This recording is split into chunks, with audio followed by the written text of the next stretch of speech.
तो हेलो मेरे प्यारे दोस्तों, कैसे हैं आप सब। उम्मीद करता हूँ आप सब बहुत अच्छे होंगे और आपका हमारे चैनल पर विजिट करने के लिए बहुत बहुत धन्यवाद। तो आज की वीडियो में हम उन्हीं छोटी छोटी और मोटी मोटी टॉपिक्स को देखेंगे, क्योंकि इन टॉपिक्स का ट्रांसपिरेशन की पूरे चैप्टर में बहुत अच्छा यूज भी है, जैसे diffusion pressure, osmosis, endosmosis, exosmosis, ना जाने छोटी छोटी कई चीज़ें हैं। और अगर कोई चीज़ रह जाए तो आप मुझे बोल सकते हैं, और जब मैं बाद में जब मैं शॉर्ट क्वेश्चन कराऊंगा तो मैं उसमें सारे क्वेश्चन ऐड कर दूंगा अगर कुछ रह जाए तो। और लेकिन अगर कुछ बहुत बड़ा रह जाए और आपको लगे कि ज़रूरी है तो बोलिएगा, मैं करा दूंगा बीच में ही, कोई दिक्कत नहीं है। अब बात करते हैं आज के वीडियो की। अब एक बहुत सिंपल सी बात आती है कि हम जानते हैं कि हम ये सब प्लांट फिजियोलॉजी के अंतर्गत पढ़ रहे हैं। पता है? कैसे नहीं पता है भाई, आपको पता है, बिल्कुल पता है। और ये भी जानते हैं कि प्लांट फिजियोलॉजी के फादर कौन है, या किसे फादर ऑफ प्लांट फिजियोलॉजी कहा जाता है। जानते हैं ना, बहुत टैलेंटेड हैं, हम जानते थे। और हमें ये भी पता है कि father of Indian plant physiology किसे कहते हैं, ये भी हमें पता है। आप बहुत टैलेंटेड है, जानते हैं, तो जान लीजिए, क्योंकि हम जब इसके बारे में पढ़ें तो इतना तो पता होना चाहिए। तो बॉटनी साइंस की वह ब्रांच जिसके अंतर्गत हम प्लांट के इंटरनल पार्ट की या इंटरनल सिस्टम के बारे में अध्ययन करते हैं, पढ़ाई करते हैं, वही आपकी प्लांट फिजियोलॉजी है। फादर ऑफ प्लांट फिजियोलॉजी हम किसे कहते हैं? हेल्स को कहते हैं, स्टीफन हेल्स को। और father of Indian plant physiology किसे कहते हैं? तो वो हमारे इंडिया के ही जेसी बोस हैं, जो कि आपको बताया गया था पिछली वीडियो में, जगदीश चंद्र बोस। अब आज की पहली टॉपिक, जिसका नाम है डिफ्यूजन, यानी कि क्या होता है विसरण। सिंपल सी बात है, सुन लीजिए। किसी भी सब्सटेंस का, यानी कि पदार्थ के मॉलिक्यूल्स का या एटम का या आयन का, उसकी हाई कंसंट्रेशन से लो कंसंट्रेशन एरिया की तरफ मूवमेंट करना, मोशन करना ही आपका डिफ्यूजन कहलाता है। उससे पहले ये जान लीजिए कि ये प्रोसेस क्यों होती है। तो इस प्रोसेस की जो वजह है वो ये है कि सब्सटेंस के जो मॉलिक्यूल हैं उनमें क्या प्रेजेंट होता है? काइनेटिक एनर्जी प्रेजेंट होती है, और वही काइनेटिक एनर्जी डिफ्यूजन की प्रोसेस के लिए जिम्मेवार होती है। इसी का सारा दोष है, पकड़ के इसी को कूटिए, ये उसको कूट देंगे। ऐसा नहीं होगा कि वो जो भी पार्टिकल है वो हाई कंसंट्रेशन से लो कंसंट्रेशन की तरफ मूवमेंट करेगा। अच्छा, एक एग्जांपल से समझा रहे हैं, समझ लीजिएगा, सुनिए। जिस बोतल में परफ्यूम होता है उसमें क्या होता है? उसमें उस बोतल के अंदर परफ्यूम की कंसंट्रेशन बहुत ज़्यादा होती है, बहुत भयंकर होती है। मानते हैं? मानते हैं, बिल्कुल मानेंगे। तो उसके अंदर कंसंट्रेशन ज़्यादा होती है, तो जब हम उसको स्प्रे करते हैं तो क्या होता है? हाई कंसंट्रेशन से लो कंसंट्रेशन की तरफ पार्टिकल का मूवमेंट होता है। अंदर उसकी कंसंट्रेशन ज़्यादा है, हाई है, बाहर जाती है तो कम होती है। तो क्या होता है? हाई से लो की तरफ मूवमेंट हुआ, ठीक है। अब बाहर जिस स्थान पे आया उस स्थान पे उसकी कंसंट्रेशन ज़्यादा है, मानते हैं? बिल्कुल मानेंगे। फिर वहाँ से अब वो आगे की तरफ मूवमेंट करेगा। क्यों? क्योंकि वापस से हाई कंसंट्रेशन से लो की तरफ मूवमेंट। अब इसको भूल जाइए। अब इस स्थान पे जहाँ वो पहुँचा, यहाँ पे उसकी कंसंट्रेशन ज़्यादा होगी, फिर यहाँ से ये आगे की तरफ मूवमेंट करेगा, हाई टू लो। अब ऐसे क्या हो रहा है? ऐसे ही करते करते एक दिन वो पूरे रूम में फैल जाएगा। एक दिन नहीं, कुछ ही देर में फैल जाता है। तो उम्मीद करता हूँ आप बात समझ गए होंगे। तो इसी तरीके से हमारे किसी रूम में एक कोने में स्प्रे मारने पर कुछ ही देर में उसकी मात्रा फैल जाती है, पूरे रूम में हो जाती है। क्यों? क्योंकि हमें पता है कि गैसेस के जो मॉलिक्यूल होते हैं उनके बीच में डिस्टेंस बहुत ज़्यादा होता है, तो बहुत ही फ्रीली मूव करते हैं, एकदम मुफ्त है, कोई रोक टोक नहीं है, ये पूरा भयंकर फैलते हैं। लिक्विड के अंदर भी जगह होती है, लेकिन गैसेस की अपेक्षा कम होती है, और सबसे कम जगह जहां होती ही नहीं है वो है आपका सॉलिड। और ये सब आपने बचपन में पढ़ रखा है, ऊपर मैंने चित्र के माध्यम से भी दिखा दिया है, बात समझ गए होंगे। इसीलिए हम नीचे ये टैग लाइन डाल सकते हैं कि सबसे ज़्यादा डिफ्यूज़न गैस में सबसे ज़्यादा होता है, फिर उससे कम लिक्विड में और सबसे कम सॉलिड में, ठीक है। क्यों? क्योंकि मॉलिक्यूल के अरेंजमेंट के ऊपर डिपेंड करता है। माफ कीजिएगा, टंग अप स्लिप हो जाती है कभी कभी। बहुत छोटा एग्जांपल देखिए, पड़ोसी के यहाँ खाना बनता है, आपके यहाँ स्मेल आती है। हमारे यहाँ खाना बनता है, पड़ोसी के यहाँ स्मेल जाती है। ये भी एक डिफ्यूजन का उदाहरण है। कैसे जानते हैं? मैंने बताया डिफ्यूजन गैसेस में सबसे तेज होता है। एटमॉस्फेयर में क्या है? गैसेस, आपको पता ही है। तो जब खाना बनाते हैं तो जो पार्टिकल्स हैं वो वेपर के फॉर्म में, जो पार्टिकल हैं वो वेपर के फॉर्म में, जो खाने की खुशबू है वो बाहर आती है। बाहर आती हुई इतनी तेजी से क्यों फैलती है? क्योंकि वहाँ पे तो उसकी कंसंट्रेशन ज़्यादा होती है। बाहर आती है, बाहर क्या है आपका? गैस। गैस में वो फ्रीली मूव कर पाते हैं, बहुत तेजी से फैलते हैं एक घर से दूसरे घर, और किसी की नाक में जाकर कहते हैं उनके यहाँ मीट बन रहा है, उनके यहाँ मुर्गू बन रही है, खा लीजिए। आप अपने इच्छानुसार अपनी मन पसंदीदा सब्जी, पनीर, पालक, भुजिया जो रखना है रख लीजिएगा। अब हम बात करते हैं अपने अगले टॉपिक के बारे में। तो टॉपिक है आपका factor affecting rate of diffusion, यानी कि कौन कौन से ऐसे फैक्टर हैं जो डिफ्यूजन की रेट को अफेक्ट करते हैं। सबसे पहला है आपका टेम्परेचर। आपको पता होगा कि अगर टेम्परेचर बढ़ेगी तो डिफ्यूजन की प्रोसेस भी बढ़ेगी, यानी कि टेम्परेचर बढ़ने पर डिफ्यूजन की प्रोसेस या रेट भी बढ़ जाती है। ठीक, क्यों? क्योंकि जो अभी आपने खाना वाला एग्जाम्पल देखा वो इसी के ऊपर डिपेंड करता है। जब हम उसकी आंच को बढ़ाते हैं, जब खाना पकाते हैं, तो क्या होता है? पकते समय जो उनके मॉलिक्यूल्स हैं उनकी काइनेटिक एनर्जी बढ़ जाती है, और बढ़ जाती है तो वो ज़्यादा मात्रा में ट्रैवल करते हैं। इसी वजह से एक घर से दूसरे घर तक और उसके घर के तीसरे नाक तक स्मेल पहुंच जाती है। आप हमारी बात को अच्छे से रिलेट कर पा रहे होंगे। अब हम अपनी दूसरी फैक्टर को देखते हैं। दुख साला खत्म काहे नहीं होता है? हमेशा कुछ न कुछ भूलने की आदत पड़ गई है। माफ कीजिएगा, अश्लील शब्दों के लिए हम आपसे क्षमा प्रार्थी हैं, लेकिन हटाएंगे नहीं हम इसे। हमारी फ्रस्ट्रेशन को समझिए और टॉपिक को भी समझिए। अगर डिफ्यूज़न होने वाले जो सब्सटेंस है उनके साइज़ के ऊपर भी डिपेंड करता है। अगर पदार्थ की जो मॉलिक्यूल्स हैं उनका आकार बहुत बड़ा होगा तो भी विसरण की क्रिया, डिफ्यूजन की प्रोसेस कम होती है। क्यों? क्योंकि बड़ा मॉलिक्यूल है तो ट्रैवल करने में दिक्कत होगी, ट्रैवल करने में दिक्कत होगी तो बात समझ ही रहे हैं, तो ज़्यादा दूर तक फैलेगा नहीं। तीसरा देखिए, जो उसकी मास होती है, यानी कि जो भी डिफ्यूजन वाला सब्सटेंस है उसके मास के ऊपर भी डिपेंड करता है, उसके द्रव्यमान के ऊपर भी डिपेंड करता है। यानी कि अगर किसी सब्सटेंस का द्रव्यमान ज़्यादा होगा तो उसके डिफ्यूजन की प्रोसेस कम होगी, डिफ्यूजन की रेट कम होगी। बात समझ गए होंगे? समझ गए होंगे। डिफ्यूजन प्रेशर क्या है उसे समझ लीजिए। जब हम किसी मॉलिक्यूल पर प्रेशर डालते हैं, जैसे पानी है उसको तेज आंच पे उबालते हैं, उसके ऊपर प्रेशर डाल रहे हैं, तो ऐसे में डिफ्यूजन की प्रोसेस के कारण वो हाई कंसंट्रेशन से लो कंसंट्रेशन की तरफ मूवमेंट करता है, और यही मूवमेंट आपकी डिफ्यूजन प्रेशर कहलाती है। मेरी बात से आप सहमत होंगे? क्यों नहीं होंगे? नहीं होंगे तो कमेंट करिएगा। किसी सॉल्यूशन में सॉल्यूट मिलाने से डिफ्यूजन प्रेशर में हुई कमी ही आपकी डीपीडी कहलाती है। यानी कि डीपीडी डायरेक्टली प्रोपोर्शनल है किसके? कंसंट्रेशन ऑफ सॉल्यूशन के। सॉल्यूशन यानी कि विलायक की विलेय मिलाने से डिफ्यूजन प्रेशर में हुई कमी ही आपकी डीपीडी कहलाती है। ठीक, नींद आ रही है इसलिए ज़्यादा मेहनत मत करवाइए हमसे।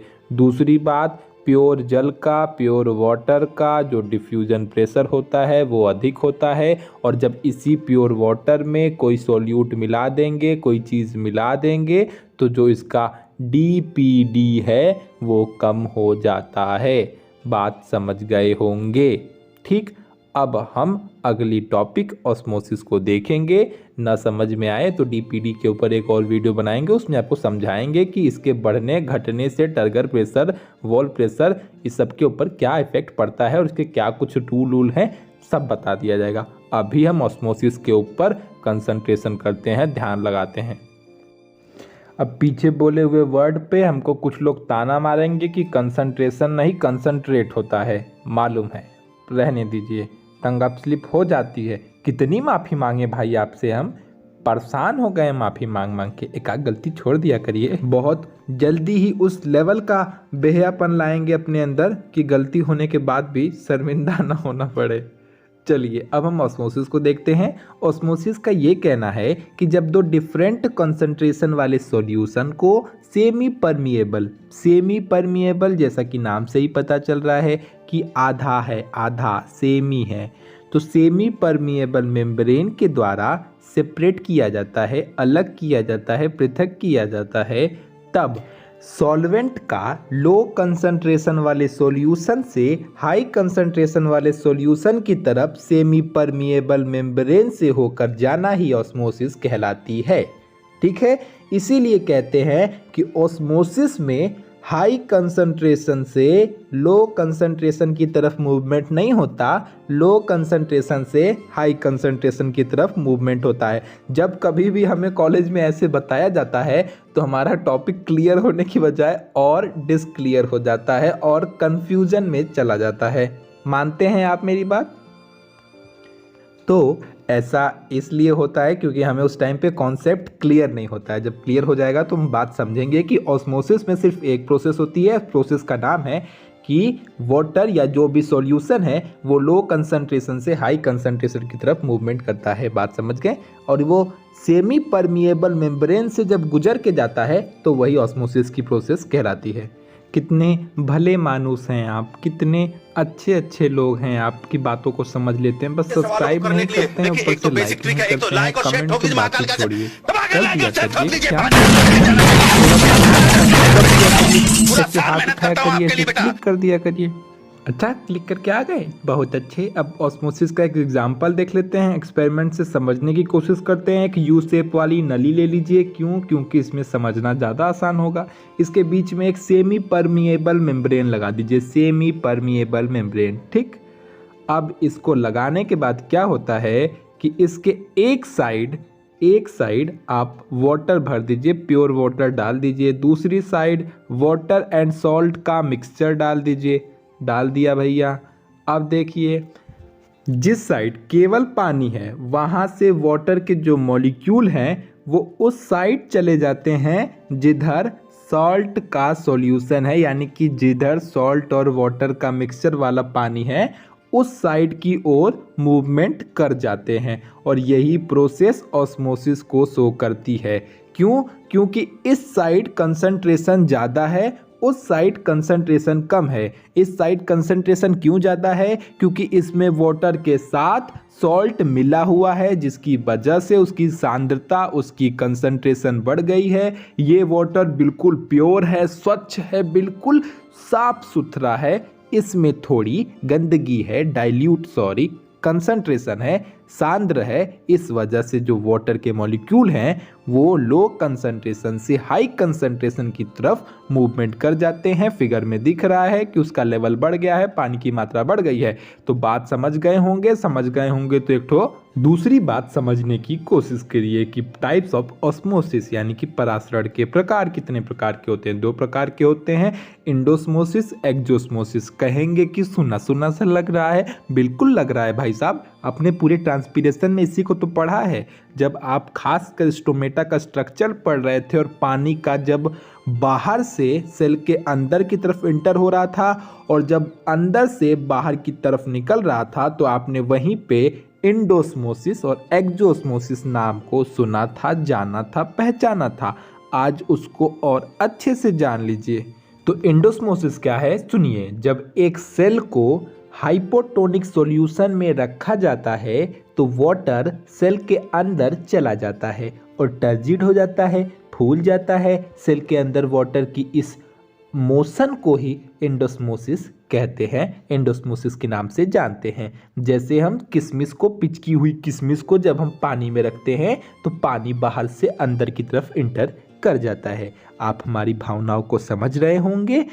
अब इस पे कुछ लोग ये कहते हैं कि इतना चालाक इंसान है ये प्राणी कि हाइपोटोनिक सॉल्यूशन क्या है इसके बारे में कुछ बताया ही नहीं, तो हम कैसे समझेंगे कि क्या क्या कैसे हो गया। तो भाई बहुत सिंपल सी बात है। जो आपका हाइपोटोनिक सॉल्यूशन है वो ऐसा सॉल्यूशन होता है जिसकी कंसंट्रेशन सेल की कंसंट्रेशन की तुलना में कम होती है। यानी कि जो बाहर पानी है, जो विलयन है, उसकी कंसंट्रेशन कम है। जो आपका सेल है उसके अंदर का जो पानी है, सैप है, उसकी कंसंट्रेशन ज़्यादा है। इस वजह से water low to high move करता है, लो कंसंट्रेशन से हाई कंसंट्रेशन की तरफ मूव कर जाता है और पानी सेल के अंदर भर जाता है।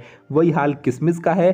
किशमिश सूखी होने की वजह से जो उसके अंदर की कंसंट्रेशन है वो गाढ़ा होता है, यानी कि जो किशमिश के अंदर की कंसंट्रेशन ज़्यादा होती है, बाहर कंसंट्रेशन कम है। इस वजह से पानी का लो कंसंट्रेशन से हाई कंसंट्रेशन की तरफ मूवमेंट होता है, यानी कि पानी आके आपके किशमिश में भर जाता है। किशमिश में भर जाता है तो फूल जाता है, फूल जाता है तो खुल जाता है। बात समझ गए? ये लाइन हम कहाँ यूज़ करते थे कि फूल जाता है तो खुल जाता है? स्टोमेटा में। ठीक है, रिलेट किया करिए, आसानी होती है याद करने में, टॉपिक भी याद हो जाता है, साथ ही साथ रिवाइज भी हो जाता है। रिवाइज करेंगे दिक्कत नहीं होगी, नहीं करेंगे तो दिक्कत होगी, आगे चल के पीछे चल के हर जगह होनी है। तो अब हम देखते हैं एक्जोस्मोसिस। एक्जोस्मोसिस क्या है? जब एक सेल को हाइपरटोनिक सॉल्यूशन में रखा जाता है तो वाटर सेल से बाहर निकल जाता है और सेल फ्लैसिड हो जाता है। जाहिर सी बात है, पानी बाहर निकल जाएगा तो पिचक जाएगा। सेल से वाटर की इस मोशन को एक्जोस्मोसिस कहते हैं, यानी कि सेल से वाटर का इस तरीके से बाहर आना ही आपका एक्जोस्मोसिस कहलाता है। ठीक, अब बात करते हैं क्या रीज़न है कि पानी बाहर आया। सेम रीज़न है, सेम। वो ये है कि सेल के अंदर का जो कंसंट्रेशन होगा वो बाहर की कंसंट्रेशन की अपेक्षा कम होगा, यानी कि इस बार जो बाहर का जो सॉल्यूशन है उसकी कंसंट्रेशन ज़्यादा है और जो अंदर सेल का कंसंट्रेशन है उसकी कंसंट्रेशन कम है। तो अब जानते ही हैं water low to high move करता है, तो पानी लो कंसंट्रेशन से हाई कंसंट्रेशन की तरफ मूव कर जाता है, यानी कि सेल से पानी निकलकर बाहर चला आता है। बात समझ गए होंगे। हाइपरटोनिक का भी मतलब जान लीजिए, वरना उसके लिए भी चिल्लाएंगे। तो सुन लीजिए, जितना आप सब हमको डांटते हैं ना, कभी कभी कोने में बैठ के हम बहुत देर तक रोते हैं, लेकिन छोड़िए, ये नहीं बताया, वो नहीं बताया। अरे बता देंगे भाई, याद पड़ेगा, बिल्कुल बता देंगे। तो सुनिए, हाइपरटोनिक का मतलब वही है जो मैंने बताया कि ऐसा सॉल्यूशन जिसकी कंसंट्रेशन कोशिका रस यानी कि सेल सैप की कंसंट्रेशन से अधिक हो, यानी कि सामान्य भाषा में जो सेल सैप है उसकी कंसंट्रेशन कम हो, जो बाहर का सॉल्यूशन है उसकी कंसंट्रेशन ज़्यादा हो। तो जब लो टू हाई, तो water low to high move, मतलब बात समझ गए होंगे। ज़्यादा बकवास न करते हुए हम अपनी अगली टॉपिक परमेबिलिटी को देखते हैं, क्योंकि हमने सोच के आए थे कि इसको क्लियर करके ही जाएंगे। परमिएबिलिटी से एक ही बात समझ में आती है कि हमको परमिट दे दीजिए, तो बस यही बात है भी। यानी कि सिंपली हम क्या कह सकते हैं कि इस तरीके के मेम्ब्रेन में पदार्थ का यानी कि सब्सटेंस का अंदर जाने के लिए और बाहर आने के लिए कोई रोक टोक नहीं करता है। फ्रीली उनका मूवमेंट होता है, वो फ्रीली अंदर जा भी सकते हैं, बाहर आ भी सकते हैं, कोई रोकने टोकने वाला नहीं है। यही आपका परमिएबिलिटी है। इसके बेस पर इसे कई पार्ट में डिवाइड किया गया है, तो हम फॉलोइंग पार्ट में डिवाइड कर सकते हैं। पहला है आपका परमिएबल, ज़्यादा एक्सप्लेन नहीं करूँगा, दिक्कत हो जाएगी, लेट हो जाएगा, टाइम खत्म हो जाएगा। परमिएबल में क्या होता है, इसमें सब्सटेंस मेम्ब्रेन के आर पार जा सकता है, यानी कि ये पूर्णतः परमिएबल होता है, इसमें कोई रोक टोक नहीं है, सेम परमिएबिलिटी के ही जैसा है। इसमें कोई भी सब्सटेंस अंदर आ जा सकता है, कोई रोक टोक करने वाला इंसान नहीं है। और जैसे कि सेल वॉल, कैसे सेल वॉल, सेल इसलिए सेल वॉल क्योंकि जो हमारी सेल वॉल होती है वो किसी को रोक टोक नहीं करती है, फ्रीली अपने अंदर इंटर करने देती है। सेकंड है इम्परमिएबल, ये किसी को भी नहीं जाने देता है। इम्परमिएबल, ये पूरी तरीके से बंद कर दिया है कि ना कोई अंदर नहीं जाएगा, सबका अंदर जाना मना है। अब एग्जाम्पल के तौर पे क्यूटिकल की लेयर, क्यूटिकल हमारे प्लांट के अंदर प्रेजेंट होता है, आपने देखा होगा क्यूटिकल की लेयर होती है, वो अंदर नहीं जाने देती है किसी को भी। थर्ड है आपका सेलेक्टिव परमिएबल, ये क्या होता है, इसमें सब्सटेंस जो मेम्ब्रेन के आर पार जा सकते हैं वो हर कोई नहीं जा सकता, वो कुछ गिने चुने ऐसे हैं जो आर पार जा सकते हैं, उसके अंदर एंट्री और एग्जिट ले सकते हैं। गिने चुने, सेलेक्टिव हैं, बहुत गिने चुने हैं जिनको परमिशन होती है मेम्ब्रेन को पार करके अंदर जाने और बाहर आने की, और इसका एग्जाम्पल क्या हो जाता है, सेल मेम्ब्रेन। चिंता ना करिए, सब कुछ आपको समझ में आएगा जब आप इससे रिलेट भी कर पाएंगे, जब आप सेल चैप्टर पढ़ेंगे, क्योंकि वहाँ पे ये सब आने वाला है, सब समझ में आएगा। सबसे लास्ट है सेमी परमिएबल, ये क्या होता है, सेमी जैसा कि नाम से पता चल रहा है आधा, ये आधा परमिएबल होता है, यानी कि इसके भी कहने का मतलब यही है कि कुछ को जाने देता है कुछ को नहीं। लेकिन बात समझिए, किनको ये जाने देता है, तो जो सॉल्वेंट होते हैं जैसे कि जल, उन्हें तो ये जाने देता है, और जो सॉल्यूट होते हैं जैसे कि नमक, उन्हें ये नहीं जाने देता है। यानी कि ये सॉल्वेंट को मेम्ब्रेन के आर पार, ये जो सॉल्वेंट है वो मेम्ब्रेन के आर पार जा सकता है, लेकिन जो सॉल्यूट है वो नहीं जा सकता है। सॉल्वेंट क्या है आपका? सॉल्वेंट आपका जल है। आपको पता होगा कि पानी एक यूनिवर्सल सॉल्वेंट है, और ये आपका नमक क्या है? वो आपका सोल्यूट है, यानी कि घुलने वाला है। तो उम्मीद करता हूँ आपको बात समझ में आ गई होगी, और ऐसी अमेजिंग वीडियोस के लिए मेरे चैनल को लाइक शेयर सब्सक्राइब करें। फैक्ट की वीडियो आती है, कभी कभी देख लिया करिए, उसको भी लाइक कर लिया करिए। Tata bye bye.